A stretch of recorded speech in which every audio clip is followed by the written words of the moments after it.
Baik, bismillahirrahmanirrahim. Assalamualaikum warahmatullahi wabarakatuh.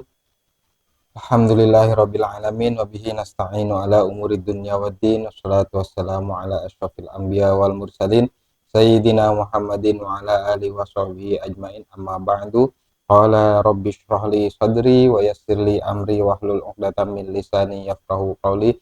Qala a'udzu bika min hamazatis syayatin wa a'udzu bika rabbi ayyahdurun. Subhanaka la ilma lana illa ma 'allamtana innaka antal alimul hakim. Eh, para pemirsa channel YouTube sekalian, bertemu lagi di channel saya ya, channel Imam Maula Fikri. Kali ini kita akan melanjutkan pembahasan kitab Tanqihul Qaul yang dikarang oleh Imam Nawawi Al-Bantani. Tapi sebelum kita masuk ke pembahasan, seperti biasa buat kalian yang mungkin belum subscribe channel ini, silahkan diklik dulu tombol subscribe-nya, nyalakan loncengnya ya. Kemudian semoga ya kita semua ada dalam lindungan Allah Subhanahu wa taala. Dan untuk nanti kalian yang mungkin lebih paham, lebih jago dalam pembahasan kitab ini ya, dalam bahasa dan lain sebagainya, silahkan nanti kita berdiskusi di kolom komentar secara sehat lah ya. Karena saya yakin pembahasan saya ini tidak sempurna. Oke, kita akan melanjutkan pembahasan bab ketiga dari kitab Tanqihul Qaul, yang mana kitab ini dikarang oleh Imam Nawawi Al-Bantani untuk menjelaskan daripada kitab Lubabul Hadits. Bab yang ketiga yaitu fi fadilati bismillahirrahmanirrahim, atau keutamaan membaca bismillahirrahmanirrahim. Sebelumnya kita sudah membahas bahwa kalimat bismillahirrahmanirrahim ini bisa melelehkan ya, bisa melelehkan setan seperti melelehnya timah oleh api, kurang lebih seperti itu. Dengan kalimat bismillah ini juga membuat setan itu seperti burung yang kecil gitu ya, atau kurus lah ya. Ini keutamaan kalimat bismillahirrahmanirrahim. Makanya kita sangat dianjurkan dalam setiap kegiatan ya, kalaupun kita tidak tidak hafal doa doa tertentu pada beberapa kegiatan gitu misalkan, maka ucapkanlah bismillahirrahmanirrahim ya. Itu anjuran dari Nabi Muhammad SAW. Baik, hadis selanjutnya dari bab 3 di kitab ini adalah Faqala sallallahu alaihi wasallam, dan berkata Nabi Muhammad sallallahu alaihi wasallam, ma min abdin, tidaklah dari hambaku, yaqulu bismillahirrahmanirrahim, yang mengucapkan atau yang mengatakan bismillahirrahmanirrahim, illa amarallahu ta'ala, kecuali Allah telah memerintahkan, kecuali Allah memerintahkan al-kiramul katibin ya, para malaikat pencatat ya, malaikat yang tugasnya mencatat a'malin nas, kata Imam Nawawi, atau mencatat setiap perbuatan manusia, tubuh fi diwanihi, untuk menulis di diwannya. Diwan itu artinya secara bahasa kantor ya. Nah, kemudian di sini Imam Nawawi Al-Bantani menjelaskan diwan ini sebagai sohaifahu, atau di lembaran-lembarannya atau di catatan amalnya, arba'a mi'ati hasanatin, 400 kebaikan. Jadi setiap kita mengucapkan bismillahirrahmanirrahim, Allah memerintahkan malaikat untuk mencatat amal kita di buku amal, di buku catatan perbuatan kita itu sebanyak 400 kebaikan, dan setiap kebaikan itu akan menghapus keburukan ya, seperti yang Allah firmankan dalam Al-Quran, innal hasanati yudhibnas sayyiat, sesungguhnya setiap kebaikan itu akan menghilangkan keburukan. Jadi dengan mengucapkan bismillahirrahmanirrahim, mungkin kita sering melakukan dosa-dosa kecil, maka akan Allah ganti dengan kebaikan-kebaikan yang merupakan bagian dari ganjaran kita mengucapkan Bismillahirrahmanirrahim. Kemudian waqala sallallahu alaihi wasallam, dan Nabi Muhammad sallallahu alaihi wasallam bersabda, man qala bismillahirrahmanirrahim, barang siapa yang mengucapkan bismillahirrahmanirrahim marratan, satu kali, lam yabqa min dzunubihi, tidak berbekas atau ya tidak eh, tidak tersisa daripada dosa-dosanya, ya. Kemudian Imam Nawawi menjelaskan di sini yang dimaksud dosa-dosa yang tidak tersisa itu adalah aisyoghair, yaitu dosa-dosa yang kecil, ya. Jadi tidak termasuk dosa-dosa yang besar ini. Seperti misalkan dosa besar ya syirik kepada Allah Subhanahu wa taala, itu termasuk dosa yang besar. Lam yabqa min dzunubihi dzarratan, ya. Jadi tidak akan dzurrotan, tidak tersisa sedikit pun dosa daripada orang yang mengucapkan. Jadi dua hadis ini menjelaskan bahwa kepada kita bahwa sesungguhnya dengan kalimat Bismillahirrahmanirrahim yang kita ucapkan itu bisa menjadi kafaroh, bisa menjadi penghapus dosa-dosa yang kita lakukan. Baik itu diganti dengan kebaikan tadi, setiap Bismillahirrahmanirrahim yang diucapkan akan diganjar 400 kebaikan, akan dicatat sebagai 400 kebaikan, ataupun menjadi penghapus daripada dosa-dosa yang kecil gitu ya. Inilah banyak ulama yang mengatakan keutamaan daripada umat Nabi Muhammad SAW adalah umat Nabi Muhammad itu usianya hidup di dunia itu pendek. Jadi lama ibadahnya pun mungkin tidak selama umat daripada nabi-nabi lalu. Tapi umatnya Nabi Muhammad SAW memiliki kelebihan atau keutamaan, yaitu banyak amalannya diringankan gitu ya. Ibadahnya diringankan, kemudian banyak amalan-amalan yang berlipat-lipat ganda gitu ya. Nah, salah satunya ini. Kemudian di sini di kitab Lubabul Hadis, hadis berikutnya adalah waqala sallallahu alaihi wasallam, dan dikatakan oleh Nabi Muhammad sallallahu alaihi wasallam, man kataba bismillahi, barang siapa yang menulis kalimat bismillah, ya. Man kataba bismillah, barang siapa yang menulis kalimat bismillah, fa jawwada ta'ziman lillahi ghufira lahu ma taqaddama min dzambihi wa ma ta'akhkhar. Kemudian dia menulisnya itu dengan penuh takzim, dengan penuh rasa tunduk hormat ya kepada Allah. Ghufira lahu, maka Allah akan mengampuni dosa-dosanya, ma taqaddama min dzambihi wa ma ta'akhkhar, dosa yang telah dilakukan ataupun yang datang belakangan gitu. Jadi dosa yang belum dilakukan pun ada jaminan untuk diampuni dengan menulis kalimat bismillah, ya, bukan bismillahirrahmanirrahim. Ini hanya bismillahnya aja bisa mengampuni dosa-dosa kita.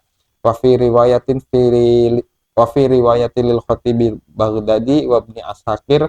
Kemudian Imam Nawawi menjelaskan hadis ini ya, menurut kata Imam Nawawi dalam riwayat lil Khatibil Baghdadi, daripada Khatib ya Al-Baghdadi ya, wa Ibnu Asakir dan Ibnu Asakir, an Zaid ibni Thabit, dari Zaid bin Thabit. Ini Zaid bin Thabit ini sahabat Rasulullah ya.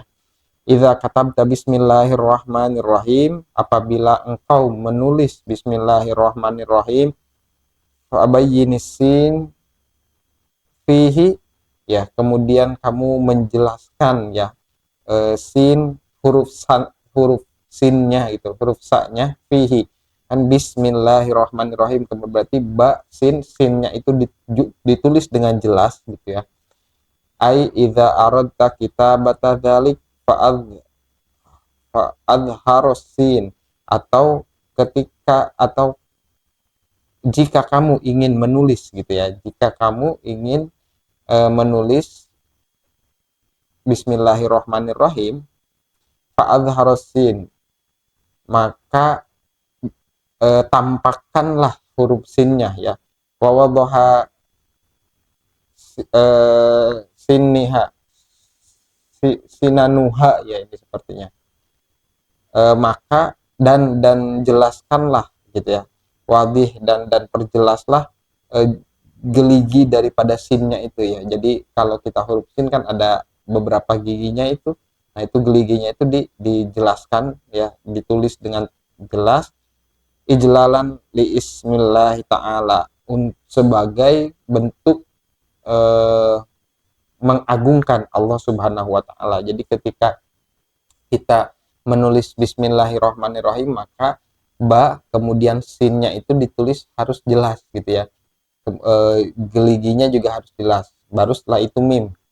Nah, itu adalah bagian bentuk pengagungan kita terhadap Allah Subhanahu wa taala ketika kita menuliskan kalimat ini, karena kalau secara artinya, secara bahasa kan bismillahirrahmanirrahim itu diartikan atas nama Allah Subhanahu wa taala gitu ya.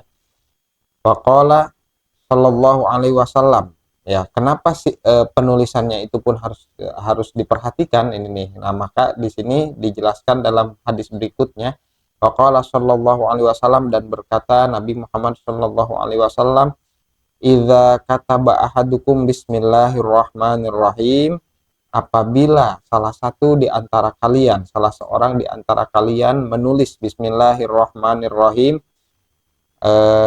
kata Imam Nawawi ini dijelaskan, ai idza arada ayyak tubaha ya, kalau kalian mau menulis kalimat bismillahirrahmanirrahim, fal yamuddir rahman, maka kata Nabi Muhammad, fal yamuddir rahman, maka harus kalimat ar-rahmannya itu harus yamuddu itu dibentangkan ya, dibentangkan, ay hurufuhu bi ayyam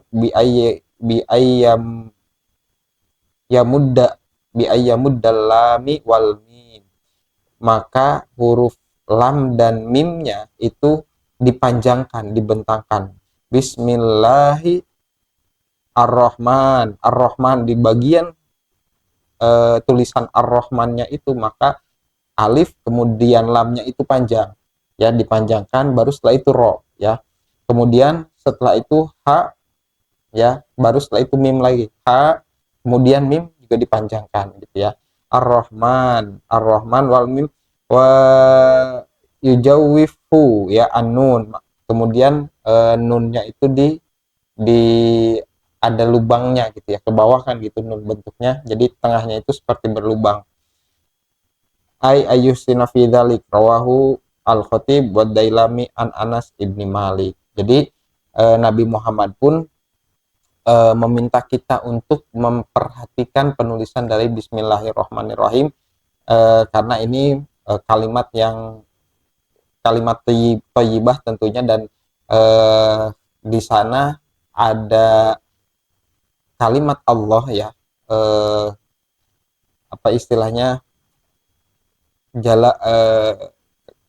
jalallah lah gitu ya, nanti tolong dikoreksi ya, ada kalimat Allahnya gitu, dan kemudian ada dua sifat yang menyertai kalimat Allah ya, Ar-Rahman dan Ar-Rahim.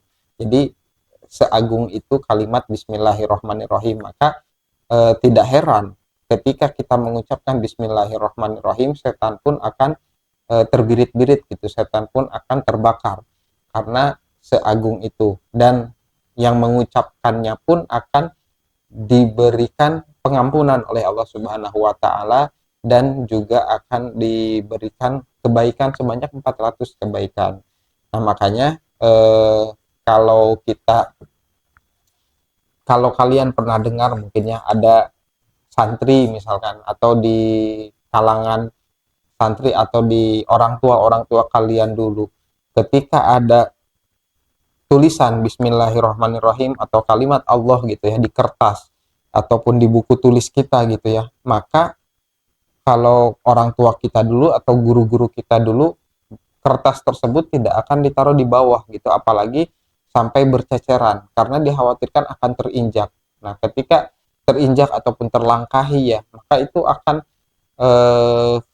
dianggap merendahkan, ya, merendahkan kalimat Allah itu sendiri. Makanya eh, dulu ajaran orang tua kita, guru-guru kita, supaya kalau ada ayat Al-Quran atau kalau ada kalimat Bismillah atau ada kata Allah dalam buku yang kita tulis, dalam kertas gitu ya, di atas kertas yang kita tulis lembar ataupun 2 lembar, maka sebaiknya kertas atau buku tersebut ditaruh ya di tempat yang semestinya, ditaruh di tempat yang tinggi gitu ya, sehingga tidak berceceran gitu. Nah, ini bagian dari pembelajaran takzim, pembelajaran adab kita terhadap Allah Subhanahu wa taala gitu ya. Jadi begitu cara menulis bismillah ya. Yang pertama tadi dari Ibnu Asakir ya, dari Zaid bin Thabit, kalau nulis bismillah sinnya harus jelas ya. Kemudian eh, kata Rasulullah ketika nulis bismillahirrahmanirrahim, pas bagian kalimat ar-Rahmannya itu lamnya dipanjangkan, baru ro, setelah itu ha, baru mim dipanjangkan, baru setelah itu nun. Ar-Rahmanir Rahim. Itu eh, anjurannya seperti itu. Baik ya. Itu saja yang saya sampaikan kali ini. Semoga bisa bermanfaat untuk kalian semua. Kita akan bertemu lagi di video berikutnya. Wallahul muwafiq ila aqwamit thoriq. Wassalamualaikum warahmatullahi wabarakatuh.